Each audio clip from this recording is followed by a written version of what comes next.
Kalau lu udah gambar banyak hal dan merasa gambar lu masih aja stuck di situ-situ aja, kemungkinan lu ada masalah pada fundamental. Dan ternyata di luar sana itu tuh banyak banget resource untuk belajar gambar gratis di YouTube, di Instagram, di TikTok, apalagi lengkap dengan komunitasnya. Karena materi belajar yang udah sangat banyak di luar sana, gue tuh kebingungan gitu, kayak gue pengen ikut bantu orang-orang, tapi posisi mana ya gue tuh bisa bantu teman-teman. Nah akhirnya gue nemu, kayaknya gue jadi temen aja deh, kayak temen yang lagi sama-sama belajar dan beneran gue juga lagi belajar gitu. Nah biasanya orang-orang yang baru belajar di internet itu kesulitan mereka tuh mencari materi yang runut dan sistematis gitu, kayak kebingungan gitu. Gue mau belajar gambar, tapi belajar gambar tuh dari mana sih sebenarnya? Nah, setelah gue cari tahu di internet, terutama di TikTok, itu ternyata Ilustrasi atau Bang Dion udah banyak ngasih tahu soal bagaimana caranya untuk menjadi ilustrator kayak dia, yang profesional banget gitu. Kata dia dalam TikToknya, ini kalian bisa tonton sendiri, tapi gue pengen belajar menyampaikan apa yang disampaikan. Jadi sebelum kita bikin portofolio atau sebelum kita menerima job apapun dari manapun, ada baiknya kita itu menyelesaikan dua tugas utama sebagai ilustrator, yaitu adalah memantapkan karya kita secara teknis yang pertama, lalu yang kedua adalah menemukan brand image kita sebagai apa. Dan sama sekali nggak disarankan untuk ngambil kerjaan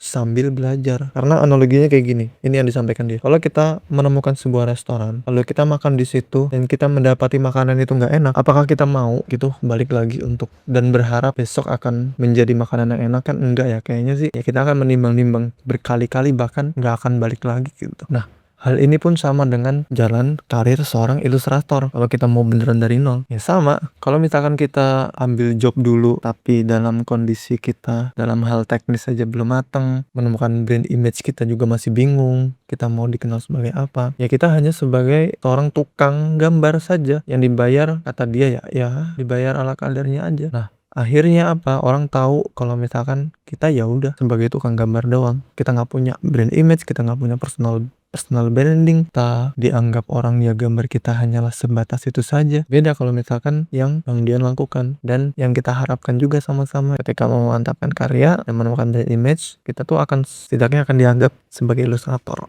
profesional gitu. Apa aja sih yang harus kita mantapkan ini? Teknis-teknis ilustrasi apa yang kira-kira harus kita mantapkan sebelum kita mengambil job dari manapun? Dia bilang ada 4 hal yang harus benar-benar kita matangkan. Yang pertama itu adalah menggambar manusia, karena nggak mungkin kita gambar tapi nggak menggambar manusia. Terus yang kedua adalah komposisi, yang ketiga adalah warna, yang keempat adalah prinsip desain. Dan hal-hal keempat inilah yang nanti akan kita bahas di video berikutnya. Untuk video kali ini gue hanya menjelaskan kepada kalian keresahan gue tadi, terus positioning gue sebagai apa di sini, dan kira-kira apa aja yang mau kita bahas ke depannya. Ya ini 4 hal ini: gambar manusia, komposisi, warna, dan prinsip desain. Di sini kita akan belajar gambar bareng, kita akan ngulik bareng. Gue bukan sebagai mentor yang jauh di atas kalian, enggak. Gue hanya sebagai temen yang mungkin hanya selangkah, 2 langkah, tapi selangkah kelihatannya lebih tahu dan lebih tahu dulu aja gitu loh. Ya itu aja, semoga kedepannya